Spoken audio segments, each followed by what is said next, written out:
चिड़िया और उकाब। एक जमाने की बात है कि एक जंगल में बहुत से परिंदे सुकून से जिंदगी गुजार रहे थे। इसी जंगल के एक दरख्त पर एक चिड़िया और उसका एक बच्चा रहते थे। बच्चा अभी छोटा था, इसी वजह से उसकी माँ उसे अपने घोंसले में ही छोड़कर जाती और उसके लिए खाना लेकर आती। बच्चा अभी छोटा था, इसी वजह से उसकी माँ उसे उड़ने से रोकती। बच्चे को बाहर की दुनिया देखने का बहुत शौक था। इसे अपनी माँ की ये बात बहुत बुरी लगती थी कि उसकी माँ उसे उड़ने क्यों नहीं देती। एक दिन जब उसकी माँ खाना तलाश करने के लिए गई तो पीछे से चिड़िया के बच्चे ने सोचा, माँ तो घर नहीं है, क्यों ना मैं जंगल की सैर करके आता हूँ, ज्यादा दूर नहीं जाऊंगा। वो चिड़िया का बच्चा उड़कर सैर के लिए निकल गया। वो ज्यादा दूर नहीं गया, इसीलिए थोड़ी देर बाद वापस आ गया। शाम को माँ जब घर आई तो बच्चे ने अपनी माँ को सैर के बारे में बताया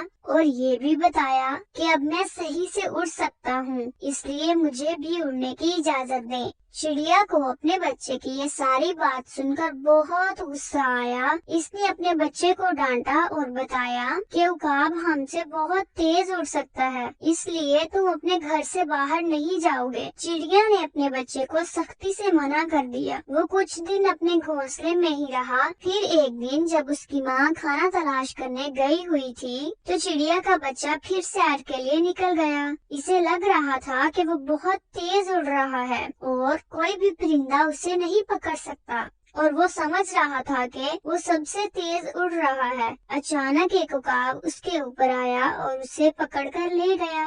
अब बच्चा बहुत परेशान था और वो खुद को उकाब के पंजों से नहीं छुड़ा रहा था। वो बहुत बेबस महसूस कर रहा था और अब उसको अपनी माँ की बात ठीक लग रही थी, लेकिन अब कोई फायदा नहीं था। वो ये सब सोच भी नहीं सकता था कि कोई इतना तेज उड़ सकता है और किसी परिंदे के इतने बड़े पर हो सकते हैं। शाम को जब चिड़िया घर आई तो उसने घोंसला खाली देखा। उसने अपने बच्चे को बहुत ढूंढा मगर वो अपने बच्चे को तलाश ना कर पाई। तो प्यारे बच्चों, आपने इस कहानी से क्या सबक सीखा? कि हमें अपने बड़ों और वालिदैन की बात माननी चाहिए, क्योंकि वो हमारे भले की ही बात करते हैं। अगर चिड़िया के बच्चे ने अपनी माँ की बात मानी होती तो आज वो अपनी माँ के साथ होता।